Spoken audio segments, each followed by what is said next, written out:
Bugun sizlar bilan 50 mingda hisobidan adashilgan Jiguli bilan tanishamiz. Gelikka o'rnatilmaydi bu narsa, lekin 07 da bor. Ko'rdinglarmi? Ana qarang, ishlashini idealligini qaranglar. Buni tishlab olishini sirazi.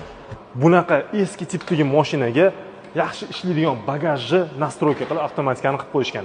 Ko'rishinglar mumkin. Televizor joylashtirishibdi, PlayStation o'rnatib qo'yishibdi, audio sistemani ham o'rnatishgan. İtalyanskiy mebeldan olib materiallarni obshivkaga tayyorlashgan. Bak перенос bo'lgan. Qaranglar. Buni o'rniga idealniy состояние deb ham chiroyli qilib dekorirованный pol qilishgan, Tony Montanani joylashtirishgan. Qaranglar, receiver qo'yilgan, nulovik turibdi, masla priyomniklar turibdi, mashinani sportga konkretno tayyorlangan, pauklar o'rnatilgan, primatochniy выхлоп, даже qaranglar, avariyniy отключениялар turibdi batareyada. Akkumulyatorda ko'ryapsizlar, uzilish mumkin bemalol, предохранитель turibdi, hamma narsani idealga olib chiqib qilingan. Eng qizig'i, $10,000 olib shunday mashinaga takka qo'yib qo'yganini ko'rganmisizlar? Bu mashina yagona